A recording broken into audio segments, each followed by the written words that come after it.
fired themselves away from the moon this afternoon and started back where they came from, the Earth, and everything worked fine. After 3 days of flying back here, most of the time falling just like a stone, they will land in the South Pacific Monday afternoon. And although the television camera on the moon was burned out, the camera in the spacecraft worked well, and they sent some pictures back to Earth today. Mike, I don't know if you can see this camera I've got on TV, the one that I'll take your pictures of the moon with, but they float around just like you've seen. But the funny part is, when you're not watching, or they'll float off, and then you'll hunt for them. But the problem is, all your training all your life has been to hunt for them on top of things, like on top of the seat, or on top of the floor, or somewhere else. It's when you walk around the spacecraft hunting for them, when really they may be in plain view, just resting right on the underside of the seat, or maybe just up here near the top of the strut. And you have one whale of a time finding these objects. You look all around, and then somebody on the other side will say, look, it's right by your left ear. And it really becomes quite a lot of fun when one of these things gets lost. You spend a few minutes hunting around. They usually end up right in plain view, but you just don't look there for all these habits you built up over the years. We have to stay up very late the first night out, about 20-hour day, to adjust our schedule to the activities around the moon. And we sure enjoyed it. And I hope that everybody there has enjoyed having us bring what we can to them. We've enjoyed the trip. Everybody adapted to zero-G real well.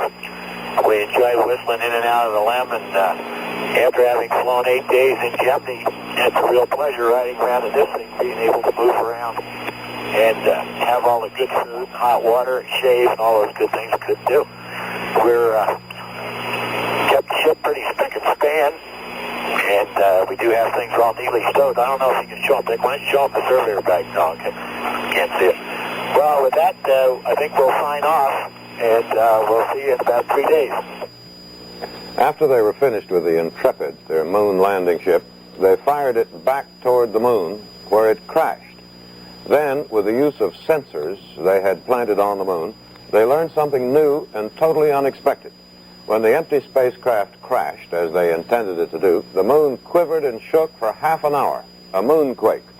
Nobody knew just what to make of it, but some thought it showed the moon's structure was unstable, and that the impact of the Intrepid might have caused a series of avalanches and collapses spreading for miles. Anyway, there was a moonquake for half an hour. Chen? 12 astronauts are coasting back homeward tonight after completing their first truly scientific mission to the moon. Behind them are a number of instruments on the lunar surface. With them are rock and soil samples. Splashdown is scheduled for Monday afternoon. Today, they left lunar orbit, and they also sent back some more television pictures. Camera I've got on TV, the one that I'll take your pictures of the moon with, but they float around just like you've seen. But the funny part is, when you're not watching, or they'll float off, and then you'll hunt for them. But the problem is, all your training all your life has been to hunt for them on top of things, like on top of the seat, or on top of the floor, or somewhere else. It's when you walk around the spacecraft hunting for them, when really they may be in plain view, just resting right on the underside of the seat, or maybe just up here near the top of the strut. And you have one whale of a time finding these objects. You look all around, and then somebody on the other side will say, look, it's right by your left ear. And it really becomes quite a lot of fun when one of these things gets lost. You spend a few minutes hunting around. They usually end up right in plain view, but you just don't look there for all these habits you built up over the years. We have to stay up very late the first night out, about 20-hour day, to adjust our schedule to the activities around the moon. And we sure enjoyed it. And I hope that everybody there has enjoyed having us bring what we can to them. The Army is ready to announce... That is the remaining astronaut in the raft attached to the side of the spacecraft. As soon as he is aboard, Recovery 1 will begin its short flight over to the deck of the carrier USS Hornet.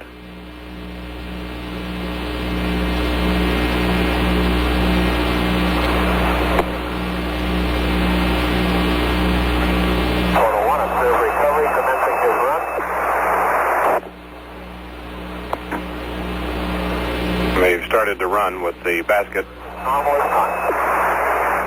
All operations normal.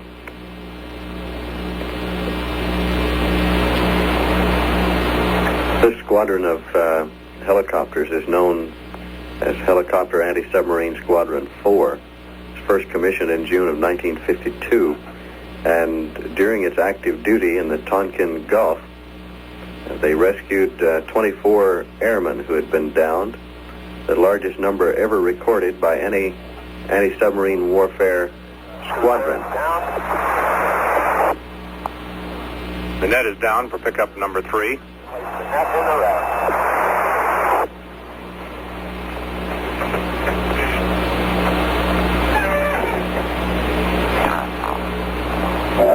So these men are doing what they know best, rescuing pilots.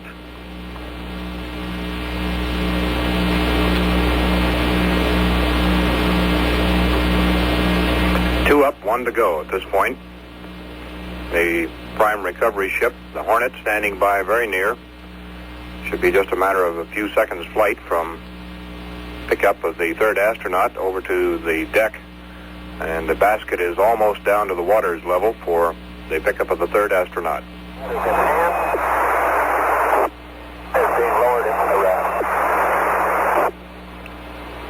That was a quick transfer. I'll say the third crewman, you heard the report there, is now on his way up. That net barely touched the raft, and Pete Conrad was in it.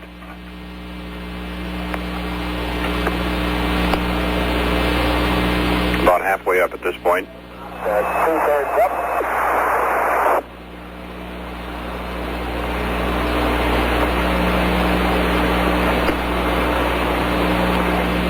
The cigars are being passed out in mission control about now. I would think so. Taking aboard the helicopter. Pete Conrad is now aboard the recovery helicopter. It will hover there for another moment as the basket is secured inside, and then it will begin its flight over to the carrier deck. Everything proceeding normally and well at this point. Well, crew now aboard Rescue Helicopter 1. This is live coverage of Apollo 12. This is Scott Peters at the Manned Spacecraft Center.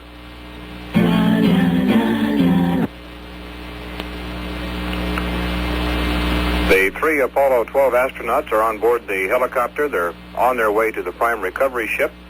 The flight is going smoothly. Well, everything has been working right on schedule. Perhaps some delay there at the onset of the actual recovery, but now everything is going along very smoothly. Let's listen to some of this communication. Does the bridge desire time marker deployment? Hornet, say again, over. Roger, does the bridge desire time marker deployment? Hornet went up. That's communication between the helicopter and the bridge of the Hornet. We heard a report on the condition of the crew members. Excellent. To above normal.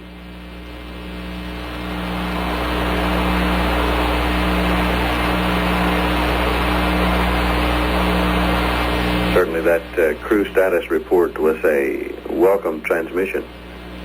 The 3 recovery helicopters now flying in formation as they circle and head back to the recovery carrier.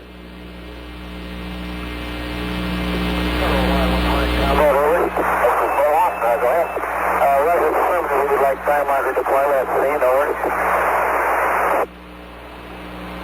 Farm 1, roger. Photo 1, it says the astronauts in good condition.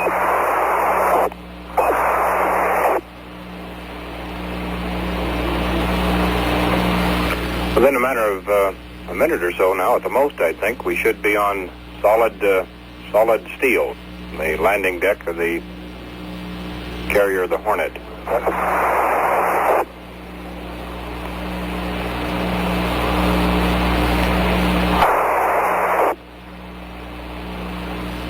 Well, perhaps it'll take a little longer than that. They're still quite a ways out. Tower, confirm that your main crew hatch is closed.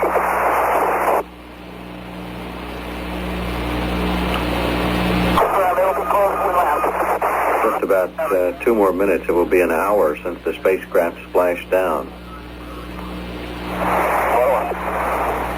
Helicopters at this point going through their checklist as they approach the landing area on the carrier deck would be a bad time for anything to go wrong, so everything is being checked very carefully. Make sure that the ship is ready, the helicopters are ready for that touchdown. A dive marker has been put in the water at the spacecraft. They don't want to lose that either. There are a couple or three swimmers still over there with it, and they'd hate to lose sight of it while they're watching the helicopters come back. They want to be able to find it again. Now the communications have dropped off to almost nothing between the helicopters and the recovery ship and Mission Control Houston. It's been reported that the Apollo 12 astronauts will not be able to celebrate their recovery with anything stronger than coffee. That's all the mission plan calls for, but there are unofficial reports circulating that there will be something a little stronger than that waiting for them when they get down into that mobile quarantine quarters. With bubbles, I'll bet. I wouldn't be a bit surprised. Those cigars were passed out in Mission Control a few minutes ago, but none of them as yet have been fired up. I guess they're waiting for that touchdown. We won't see any of the familiar speeches and so on as we have become accustomed to during manned recovery operations, but the crew members will be taken almost directly to the mobile quarantine facility, that house trailer-sized package below decks on the carrier, and that's where they'll ride until they have reached the manned spacecraft center in the quarantine quarters there. Helicopter is fast approaching now. We should get confirmation of touchdown on the deck.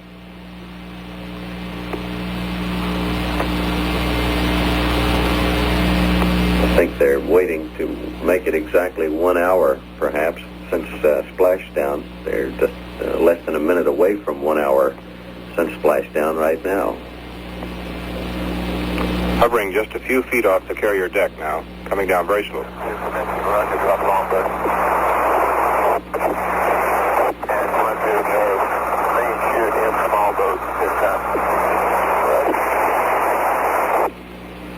We now have touchdown on the carrier deck, less than a minute from 1 hour since the spacecraft splashed down in the water near its landing point in the Pacific recovery area, almost in the middle of the Pacific Ocean. The recovery carrier, the USS Hornet, all three crew members are safe and reported in excellent condition. Doors should be opening shortly on that helicopter, and America's second team of moonwalking astronauts. 3 more like before is the sign going up on the side of the helicopter at this point. 3 more moon-traveling astronauts rescued, recovered, I think is perhaps a better word, brought to the deck of the Hornet. And the cigars are being fired up at Mission Control, as we suspected. I remember last time the Hornet recovered 3 astronauts. The signs prominently displayed there were the Hornet plus 3. I mean, of course, their crew plus 3 more that they wanted to pick up very badly. The rotors on the helicopter slowing, now stopped. They'll wheel up well, if you were in the Navy, I guess you'd call it a gangplank. A stair, I would call it, platform for the astronauts to come down.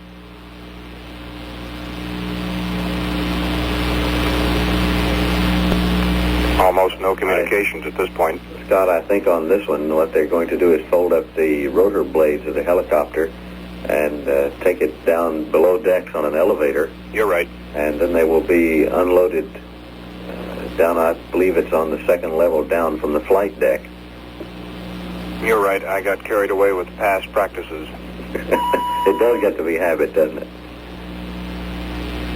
Many a smooth recovery operation has been carried out by Task Force 130 there in the Pacific and by Task Force 140 in the Atlantic.